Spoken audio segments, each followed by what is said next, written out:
Number the Stars, Chapter 15. My dogs smell meat. Anne-Marie's mind raced. She remembered what her mother had said. If anyone stops you, you must pretend to be nothing more than a silly little girl. She stared at the soldiers. She remembered how she had stared at the others, frightened when they had stopped her on the street. But Kirsty hadn't been frightened. Kirsty had been, well, nothing more than a silly little girl. Angered because the soldier had touched her hair that afternoon.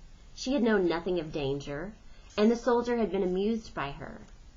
Anne-Marie willed herself with all her being to behave as Kirsty would. "Good morning," she said cheerfully to the soldiers. They looked her up and down in silence. Both dogs were tense and alert. The two soldiers who held the leashes wore thick gloves. "What are you doing here?" one of them asked. Anne-Marie held out her basket with the thick loaf of bread visible. "My Uncle Henrik forgot his lunch, and I'm taking it to him. He's a fisherman." The soldiers were looking around. Their eyes glanced behind her and scanned the bushes on either side. "Are you alone?" they asked. Anne-Marie nodded. "Yes," she said. One of the dogs growled. But she noticed that both dogs were looking at the lunch basket. One soldier stepped forward. The other, and the two holding the dogs, remained where they were.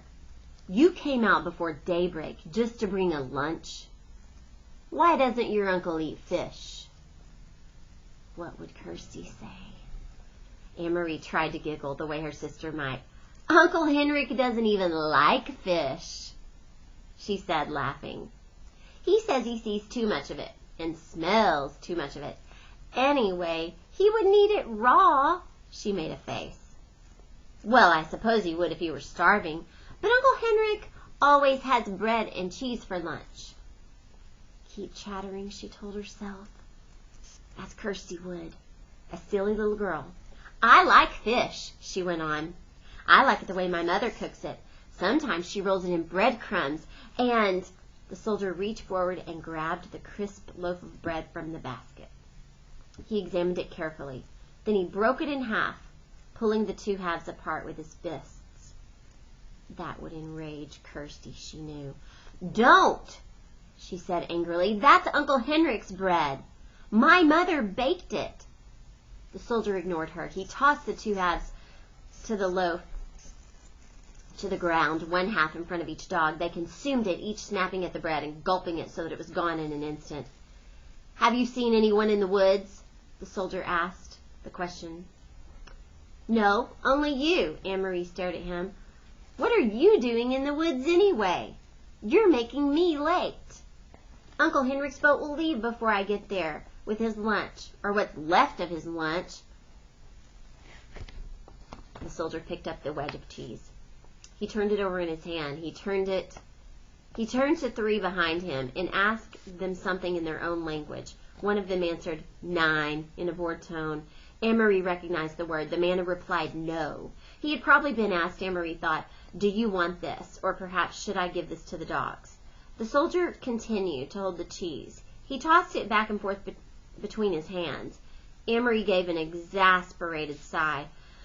"Could I go now, please?" she asked impatiently. The soldier reached for the apple. He noted its brown spots, and he made a face of disgust. "No meat?" he asked, glancing at the basket and the napkin that lay in its bottom. Anne-Marie gave him a withering look. "You know we have no meat," she said insolently.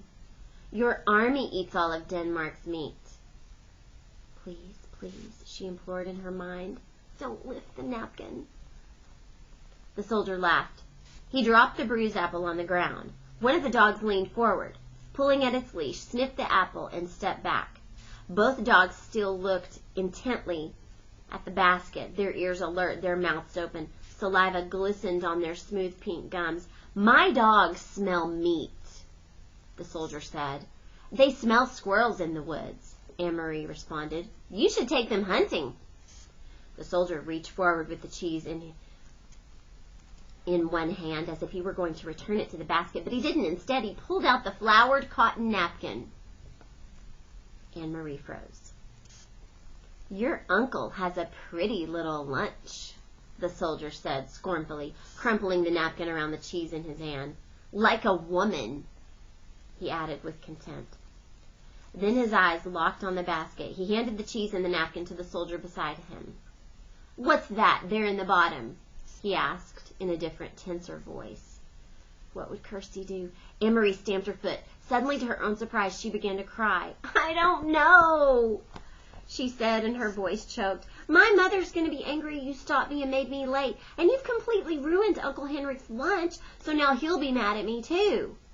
The dogs whined and struggled against the leashes, nosing forward to the basket. One of the other soldiers muttered something in German. The soldier took out the packet. Why was this so carefully hidden? He said. Anne-Marie wiped her eyes on the sleeve of her sweater. It wasn't hidden any more than the napkin was. I don't know what it was. Then she realized was true. She had no idea what was in the packet. The soldier tore the paper open, while below him, on the ground, the dogs strained and snarled, pulling against their leashes. Their muscles were visible beneath the sleek, short-haired flesh. He looked inside and glared at Anne-Marie. Stop crying, you idiot girl, he said harshly. Your stupid mother has sent your uncle a handkerchief. In Germany, women have better things to do. They don't stay home hemming handkerchiefs for their men. He gestured with the folded white cloth and gave a short, caustic laugh. At least she didn't stitch flowers on it. He flung it to the ground, half wrapped in the paper, beside the apple. The dogs lunged, sniffed at it eagerly, then subsided, disappointed again. Go on, the soldier said. He dropped the cheese and the napkin back into the basket. Go on to your uncle and tell him the German dogs enjoyed his bread. All of the soldiers pushed past her. One of them laughed, and they spoke to each other in their own language. In a moment they had disappeared down the path, in the direction from which Anne-Marie had just come. Quickly, she picked up the apple and opened the packet with a white handkerchief inside. She put them in the basket and ran around the bend toward the harbor, where the morning sky was now bright with the early sun, and some of the boat engines were starting their strident din.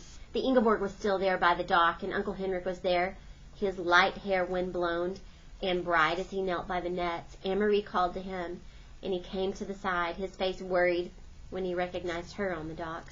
She handed the basket across. Mama sent your lunch, she said in a voice quavering. The soldiers stopped me and they took your bread. She didn't dare to tell him more. Henrik glanced quickly into the basket. She could see the look of relief on his face and knew that it was because he saw that the packet was there, even though it was torn open.